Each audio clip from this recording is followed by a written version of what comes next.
chapter 1. Let's bow for a word of prayer, and then we'll read our passage and get started. Father, thank you for this evening. Thank you for the opportunity to gather. We look forward to Vacation Bible School starting this weekend. Trust that we'll have a lot of young people that will come in, be willing to hear your word, receptive of it, encouraged by it. And if there's any that are unsaved, we sure would love to have the opportunity to tell them about salvation.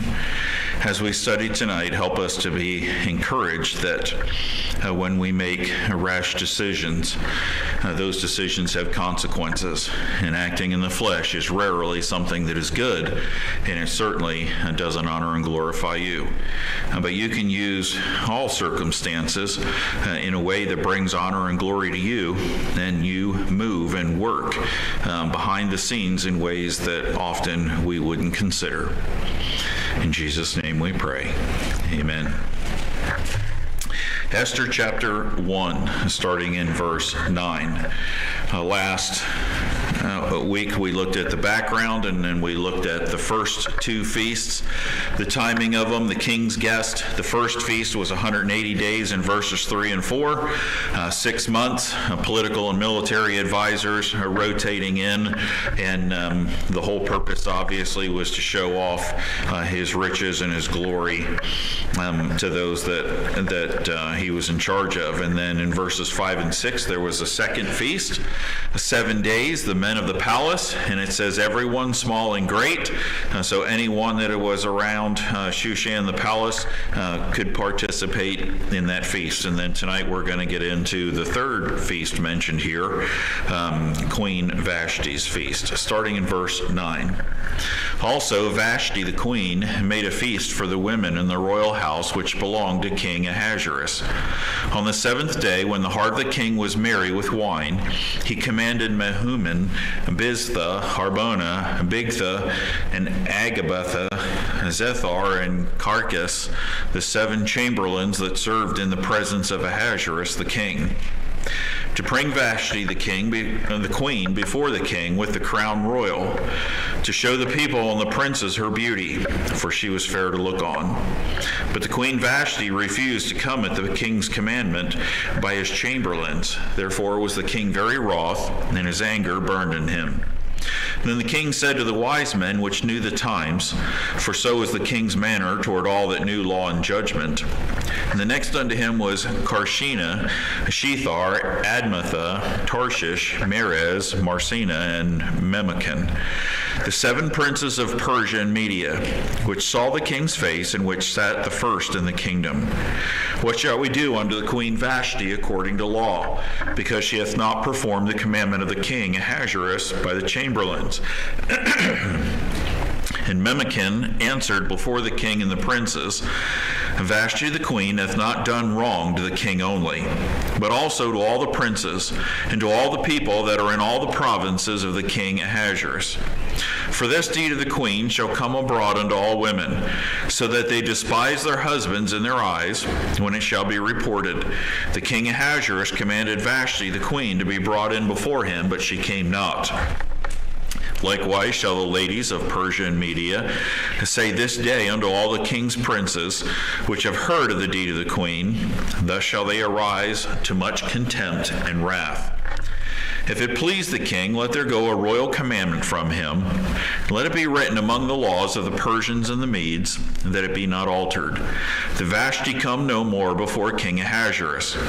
And let the king give her royal estate unto another that is better than she. And when the king's decree, which he shall make, shall be published throughout all his empire, for it is great, all the wives shall give to their husbands honor, both to great and small. And the saying pleased the king and the princes, and the king did according to the word of Memucan. For he sent letters into all the king's provinces, and to every province according to the writing thereof, and to every people after their language, that every man should bear rule in his own house, and that it should be published according to the language of every people. Third feast going on here, Vashti is giving a feast that is running simultaneous to the 7-day feast that the king is giving. And so while the men are out in the gardens having their party, the ladies are in the palace having their party. The wording here is very interesting. In verse 9, it says, also Vashti the queen made a feast. So obviously it was in her power and her right to do so. It doesn't say that the king threw a feast for Vashti and the ladies. Vashti was the one, the queen was the one who threw this feast. So she was the one who did the decorating and set the menu and did everything, just like the king was doing his thing out in the garden. You have two concurrent feasts that are going on. But it also tells us that the king knew about it and approved. And why wouldn't he? Because everyone is involved. Bible takes great lengths to tell us that for the 7-day feast, both small and great were allowed to come to the kings. And so if the ladies are doing their thing in the palace, you pretty much have everyone that's in Shushan the palace at this time being involved in a feast of some kind. And if you're going to show off your splendor, it's important not just to impress the men, but also to impress the ladies. The ladies are in the house while the men are in the garden. House would have been a more dignified place to have it. You have all the normal tapestries and decorations and everything that goes on in there all the time. But then you also don't have drunken problems with the ladies. If you've got men who are out in the garden and they're drinking too much, nobody says anything inappropriately to a lady or gets in trouble in that regard. They're out in the garden doing their thing, and the ladies are in the house doing their thing. They are very much separated. So you get the idea that the finer, elegant party is inside, and the macho drink all you want party is out in the garden. And Oriental custom, usually the men and the women were separate in society. And if there were circumstances where the ladies were with them together, then they usually had a veil over their face because that was the appropriate thing that was going on. Difficult to eat and drink at a party if you have a veil over your face the whole time. And so that's why they conducted the separate parties. But it is very much a statement of wealth and pomp and glory for the queen, just as much as what he was doing out in the garden was a statement for the king. The problem is there's going to be a fallout here that occurs in verse 10. And fortunately, it's at the end of the party. It is the 7th day. Now, but I call this drunken decisions. On the 7th day, when the heart of the king was merry with wine, he commanded. And that is a bad deal. Just think about what we've talked about here in introducing the book of Esther. He has been partying for 6 months. He has been walking around for half of a year with his chest puffed out, showing everybody all of the pomp and all of the wealth, and he's been partying with the political folks and the military folks, and he keeps bringing in new folks to feed his ego and show them how great a party he has, and I'm sure he's been drinking quite a lot for those 6 months. But then there's a serious party that goes on with the palace people for a week. And again, the Bible particularly mentioned that they used the king's wine, the very best wine that there could be. Go down into my place down there in my wine cellar and bring out the best wine in the kingdom and drink as much as you want to. And because you were allowed to drink whatever you want to, I would imagine that many of these men would be drunk. Now, it is kind of nice because if you think about it, you have people from all over the place. And some of the folks that would have come in here and probably working in the palace would have taken vows similar to a Nazirite, where not only can you not drink wine, but you're not even supposed to eat any grapes or the seed of a grape or anything like that. So what he's doing here is he's going to great lengths to make sure that everybody feels welcome and invited. But at the same time, you can just imagine a lot of these folks, if you're eating and drinking at the king's expense, I would imagine quite a lot of these fellers are drunk, and not necessarily just the king himself. The point that I'm trying to make here in the middle of the verse is he's not thinking very clearly. Right behavior doesn't lead to hangovers and regrets. Consequences, choices always have consequences. And if you're going to choose to party, especially at this level, then you are asking for problems. And we get down to the end of the party, and I can imagine that he knows that if this is the end of the party and things are about to quit, and so after half a year of partying, he's probably been sitting here thinking, what else can I do to show off how wonderful a king I am? And all of a sudden it dawns on him, well, why don't I bring Vashti out here and parade her before everybody to see how beautiful she is? And so he invites the queen to come on the last day of the party. And it's going to be a party stopper, because when she refuses, you'll see in a minute, it throws all of these guys, and probably a lot of them are half drunk, or mostly drunk, it's going to kind of throw them into a tailspin. So you've had this grand and glorious party, and all of a sudden you're going to have that one thing at the party that everybody just is really embarrassed about, no matter how drunk you are. One last thing to brag about, one last thing to show off, and obviously he's not thinking clearly. But you got to remember that she is hosting the women in the palace. And so what happens here is you have a problem of impropriety. They didn't party together. That would have been inappropriate. And so he would not have asked this if he was thinking clearly. He knows that she is entertaining in the palace. She knows that the women are comfortable with themselves. If he is thinking clearly and he's thinking through the process of this question, he probably would not have sent these fellows to ask her to come out and be on display before all of these folks. The request, show off your beauty wearing the crown. Now, commentators differ a whole lot about what's being asked, but there's one common thing that for sure is a problem here. Because Persian women usually wore a veil in the presence of men. And you can't show off your beauty if you're wearing a veil.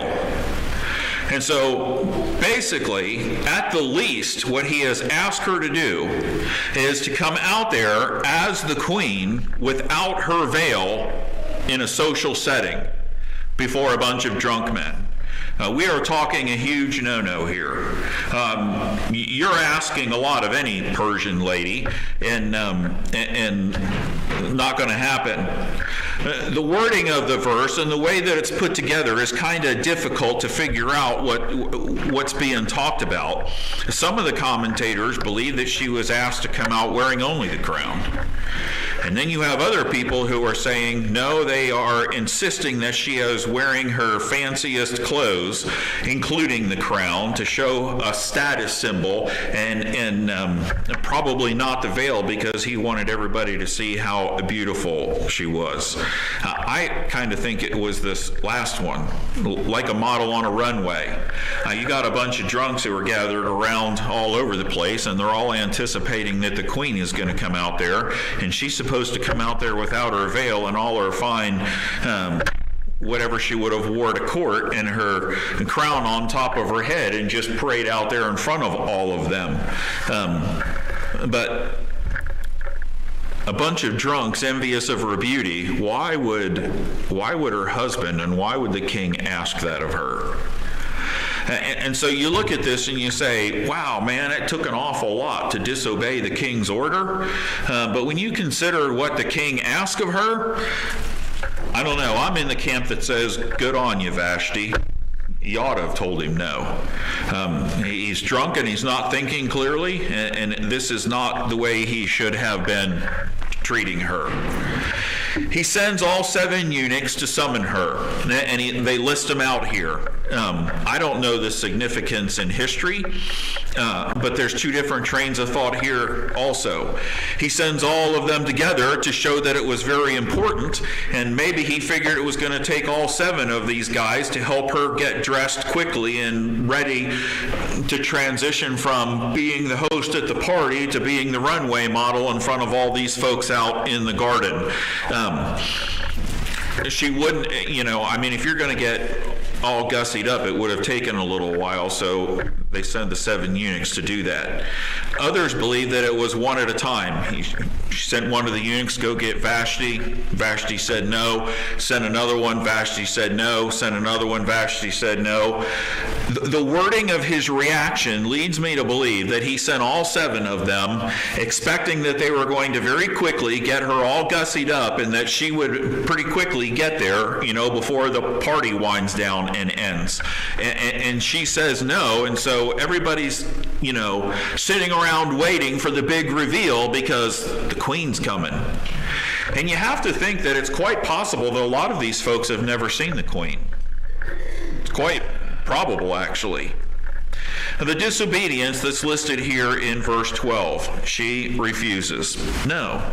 Again, is it a modesty issue? Did she refuse to shame herself by showing up without being veiled? Is it a social norms problem because she is hosting an activity where all of these ladies are expecting her as she winds down the party and tells all the guests goodbye, and now the king has called her away from her formal thing, just as important in her eyes as what he's doing out in the garden? Maybe she was drunk a little herself and not thinking clearly. I don't think that's it.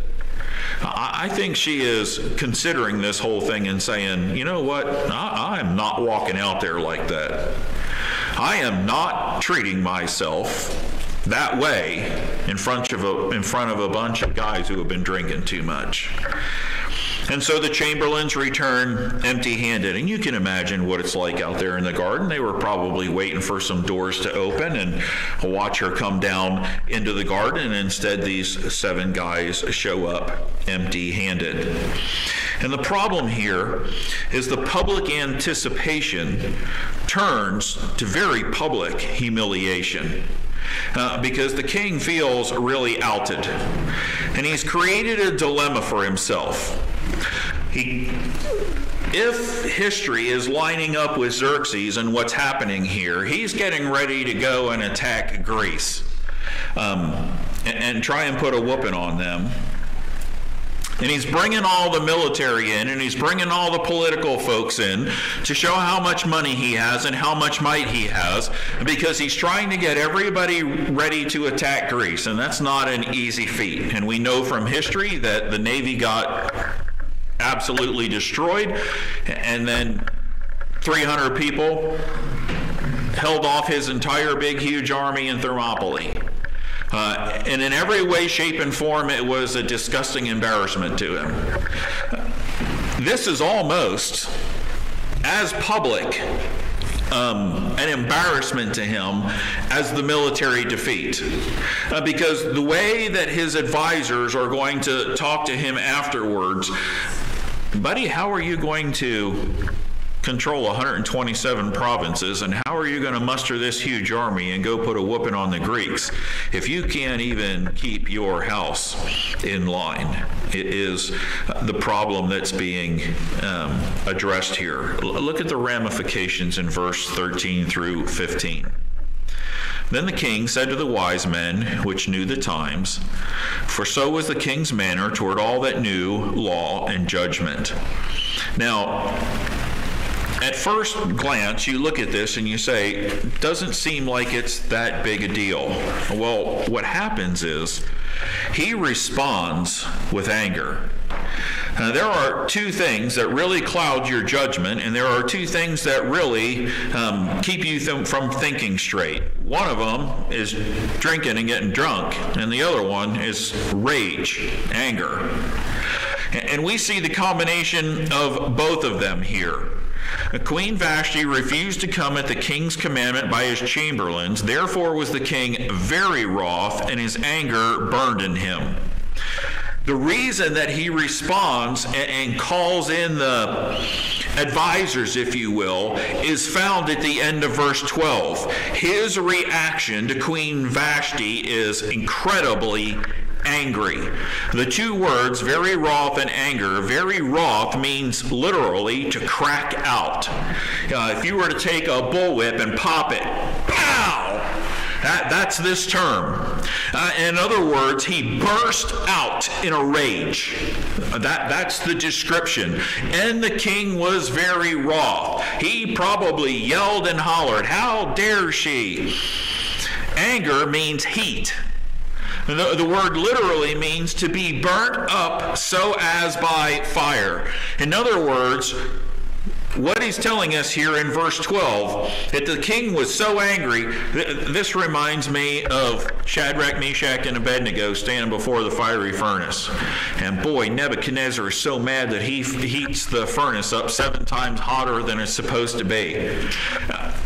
I think Ahasuerus here heated himself up 7 times hotter than he ought to be. I mean, this guy is boiling. He is consumed with the passion of his anger. You think he's thinking clearly? I'm pretty sure he's not. Whatever misguided judgment he had from the drink, obviously whatever was left has gone out the window in his anger. And so in verse 13, when the king says to the wise men, what happens here is that is a short little phrase that tells us he turned it into a political matter instead of a personal matter. He sent for the queen, and the queen refused. Now, Persian kings, all powerful. I mean, if a friend walks in the morning and talks to them and they're in a bad mood, king has the right to off with your head and kill them. No questions asked, it's done. But when the family itself is dealing with something, it doesn't necessarily mean that it is a matter of the state. I feel like because he is entertaining a lot of political folks and a lot of folks that are serving him in the palace, that instead of dealing with this as a husband to a wife, instead of dealing with this in a personal manner, he makes it a political matter. I am the king. Why didn't he just go ask her why not? Why didn't he send one of the chamberlains and say, ask Vashti why she won't come? Because if Vashti says, I am not humiliating myself by parading around before these guys without my veil on, maybe he thinks about it a little bit and says, yeah, that wasn't what a husband should have asked his wife to do. But instead, you have a very proud, arrogant response as a king with injured pride. And for a half of a year now, he has just been showing off his pride in every way that he can. This was the last one that he could think of. The wise men that are listed here are the court advisors, the state ministry, history calls them. There were 7 nobles with special access to the king. I didn't spend a lot of time researching this, but a little bit of time. And it seems like most of the Persian kings down through for whatever reason, had 7 of our closest. Not 5, not 6, not 8, not 7 seem to be the golden number for all of them. And so obviously this is like our presidential cabinet. They had 7 members in the cabinet. These are the 7 guys. And it was a custom of the Persian kings that before they would act, they would consult the council. Now, they didn't have to obey the council. Remember, kings have all the authority. But they had to ask. And Greece did this too. In fact, a lot of places did that. A Greek king couldn't go to battle without asking oracle's permission. And it's kind of crazy because are you the king or are you not the king? But at the same time, if you have good counselors around you, this isn't a bad idea. In the multitude of counselors is great wisdom. That's what the Bible says. But what if you don't have good counselors around you? Now look at the counsel here in verse 16. He asked them, what shall we do to Queen Vashti according to the law? See, now this is a political matter, not a personal matter. And Memucan answered before the king and the princes. Now, it seems interesting that he is the one that's named last in the list in verse 14. So I don't know if verse 14 is just, here are these guys, or if it's a list of 1 to 7, who seems to be the most important. But he doesn't have a problem answering, which is interesting, because you have 6 other guys there and they're keeping their mouth shut. But this guy answers before the king and the princes. And what he does is he blows this situation up. If you're going to solve a problem, the worst thing you can do is make the problem as big as it can be before you fix it. But that's exactly what happens. He brings out 2 statements here to encourage the king to address this very harshly, because it makes it a really big deal.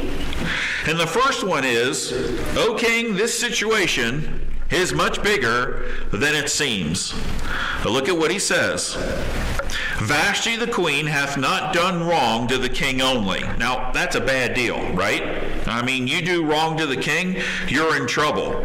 But look at it. "But also to all of the princes," that's all the folks that are standing around there at the party, "and to all of the people that are in all of the provinces of the king Ahasuerus." This is the hasty generalization thing, right? This is not just an offense to the king, and the king's offended. The 2 phrases that are given to us tell us he is really, really upset. So this guy comes in and says, "As upset as you are, king, I don't think you fully grasp this situation, because this situation's bigger than just upsetting you. The consequences are far worse than you think. So the situation is much bigger than you think, and the consequences are far worse than what you think." And he goes on and he says, "Because this is an offense to everybody, for this deed of the queen shall come abroad unto," and here we go, "all women, so that they shall," and there's a hidden all, "despise their husbands in their eyes when it shall be reported. The king Ahasuerus commanded Vashti the queen to be brought in before him, but she came not. Likewise shall the ladies of Persia and Media say this day unto all the king's princes." You've caused a problem for us, because now we're going to hear about it from all of these ladies. And he goes a step farther. "Thus shall there arise too much contempt and wrath." Wow. You talk about, I don't know that you can blow this up any bigger. It's like you're blowing up a balloon to see how big it can get before it pops. It's not just an offense to you, it's an offense against everyone in every little part of your entire whole kingdom. And you just spent 6 months bringing these folks in here and making a big deal to them. And now every single one of them, even the folks that didn't get invited to the palace, ought to be offended. And the consequences are that every single woman everywhere is going to hear of this. And when they do, every single woman everywhere is going to look down on their husbands with contempt. And when there's no respect, there's not going to be any obedience. So in verse 18 he says, the result is going to be family, anarchy, and chaos, leading to widespread trouble, which the 7 princes are going to have to... Do you see what he said here? When this news gets out to the far corners, you're going to have so much anarchy among families. All these women are going to be rising up and wanting power, and it's going to keep trickling all the way back until your princes right here in your palace are going to be so busy dealing with this stuff right here that we can't get anything else done. Wow. Don't ever tell the king no. My goodness. Blown up like something else. Look at the solution. This is pretty harsh too. If it please the king, let there go a royal commandment from him, and let it be written among the laws of the Persians and the Medes, that it be not altered. Now, little quiz here. When's the last time that a king gotten in an awful lot of trouble signing a decree according to the law of the Medes and the Persians, and then immediately regretted it and spent all night long trying to figure out how to save somebody's life? That was who? With?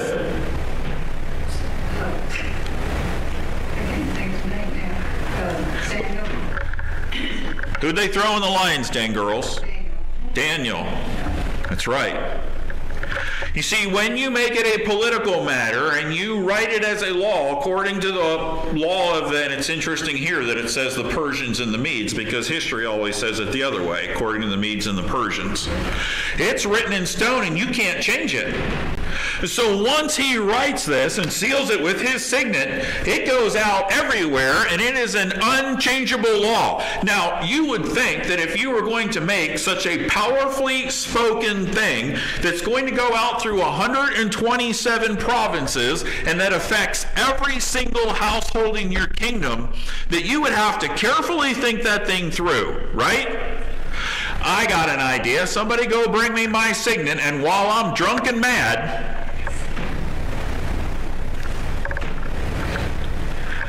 it is amazing to me sometimes that these powerful kings can make these edicts and they don't ever really think through the consequences of their choices.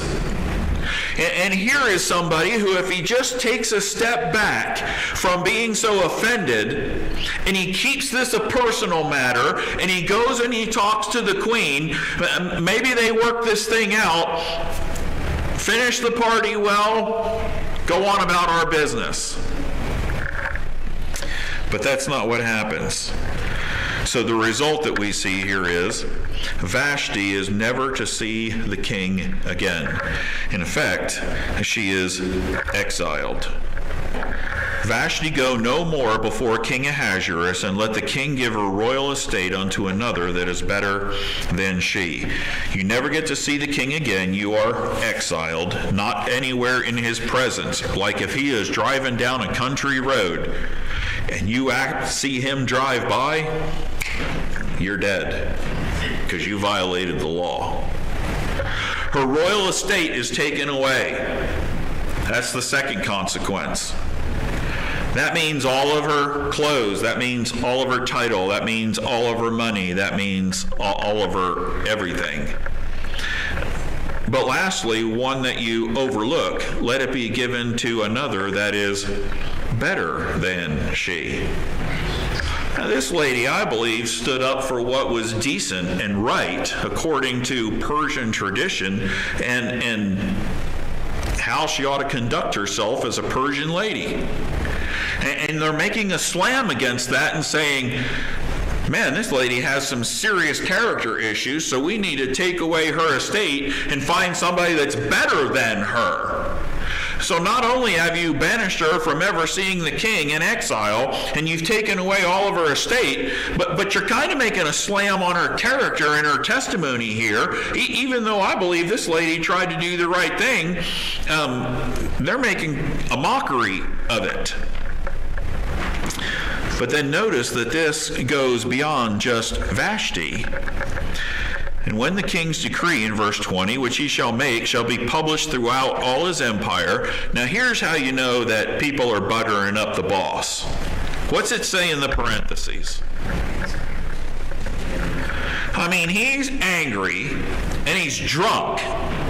And so you present this proposal, and when you're getting ready to close, you've made it sound like this is a huge problem because everybody ought to be offended by this, and everybody's going to have turmoil, and it's going to be so bad that we can't get anything done in the kingdom for dealing with all these outrageous women who don't obey their husbands.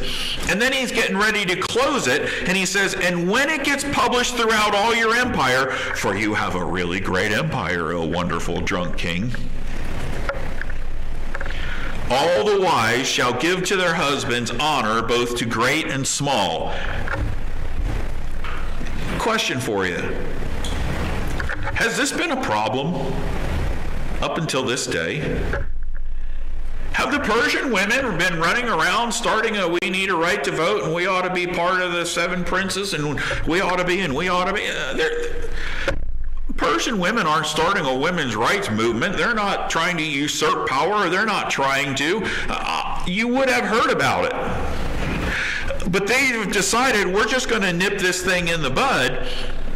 In verse 21, the saying pleased the king and the princes, and the king did according to the word of Memucan. And just like that, he sealed it.